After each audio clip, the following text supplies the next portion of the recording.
أعوذ بالله من الرجيم. بسم الله الرحمن الرحيم. قالت رسلهم إن نحن إلا بشر مثلكم ولكن الله يمن على من يشاء من عباده. بات چل رہی ہے پیچھے سے ہمارے سبق کی، اور پیغمبروں سے مختلف قسم کی باتیں ہو رہی ہیں آپ کے ذہن میں ہلکا سا ایک ریمائنڈر ڈالنے کے لیے. جو بات عرض کر رہا ہوں کہ یہ تقریر حضرت موسیٰ کی ہے یا پھر یہ نبی علیہ الصلوۃ والسلام کا آواز ہے. یہ اذ قال موسیٰ لقومہ، یہاں سے بات چل رہی تھی، اور یہاں سے بات چلتے چلتے بات یہاں تک پہنچی تھی کہ پیغمبروں نے کہا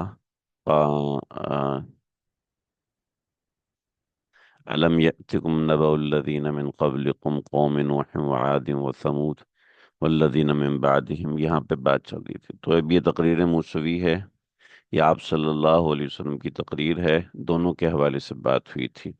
تو اب انہی رسولوں کے اوپر ان لوگوں نے یہ بلا وجہ کا اعتراض کیا تھا بشریت اور پیغمبر کے متضاد ہونے کا، کہ قالوا ان انتم الا بشر مثلنا تريدون ان تصدون عما كان يعبد آباؤنا فأتونا بسلطان مبین.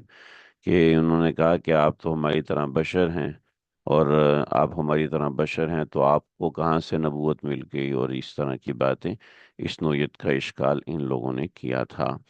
تو یہاں پر میں نے زبانی جواب دے دیا تھا کہ مبنی بر بدگمانی مطالبہ ہے، اور ایک بلا وجہ کا مطالبہ ہے جو ان لوگوں کی طرف سے پیغمبروں کے اوپر ہوا. اب یہ حضرت موسیٰ علیہ الصلوۃ والسلام قوم کو سنا رہے ہیں، یا پھر نبی علیہ الصلوۃ والسلام قوم کو بتا رہے ہیں. یہ دونوں باتیں اپنی جگہ پر ہیں. تو قالت لہم رسلہم ان نحن الا بشر مثلکم، یہاں سے اس بات کا جواب ہے. اور اب سمجھ میں آ گیا، بات سمجھ میں آ گئی، ہم اس کو پڑھتے ہیں، سمجھنے کی کوشش کرتے ہیں. تو قالت لہم رسلہم، کہا ان کو رسولوں نے، قالت لہم رسلہم، کہا ان کو ان کے رسولوں نے. ٹھیک ہے جی، تو ایمانہ سمجھیے گا. قالت لہم رسلہم، آیت نمبر 10 پڑھی ہے جی، میں نے چیک کیا ہے، آیت نمبر 10 ہم نے پڑھی تھی. دوسرے ساتھی بتاتے ہیں نہیں پڑھی تو ہم پڑھ لیتے ہیں.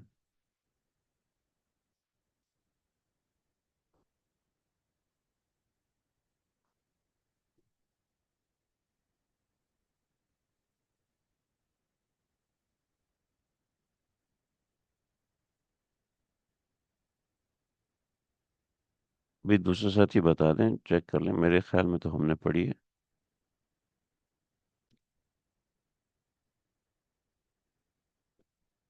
چلیں، پڑھنے میں کیا مسئلہ ہے. ہم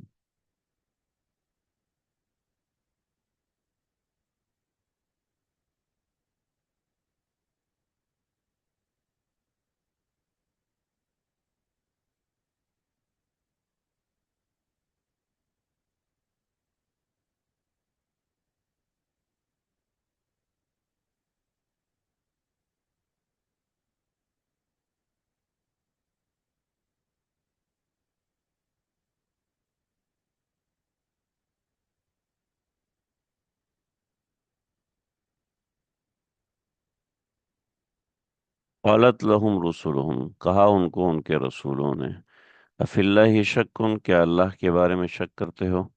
فاطر السماوات والارض، جو کہ پیدا کرنے والا ہے، تخلیق کرنے والا ہے آسمانوں اور زمین کو.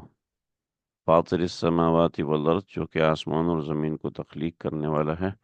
یدعوکم، وہ تم کو پکارتا ہے، لیغفر لکم، تاکہ تم کو بخش دے، من ذنوبکم، تمہارے گناہوں سے، ویؤخرکم، اور مؤخر کر دے، الی اجل مسمى، اور تم سے ہٹا دے، الی اجل مسمى، ایک وقت مقرر تک تمہارے عذاب کو تم سے مؤخر کر دے. ٹھیک ہے. تو قالت لہم رسولہم، ان کے رسولوں کا جو جواب تھا، وہ پہلا جو جواب تھا جو انہوں نے اعتراض کیا تھا، اس پہلے اعتراض کا جواب تھا افی اللہ شک. جب انہوں نے کہا تھا اننا لفی شک مما تدعوننا الیہ مرید، تفصیل میں سمجھا چکا ہوں اس کے حوالے سے. تو جواب دیا تھا رسولوں نے، افی اللہ شک، کیا تم اس خدا کے بارے میں شک کر رہے ہو، فاطر السماوات، جو کہ پیدا کرنے والا ہے آسمانوں کا،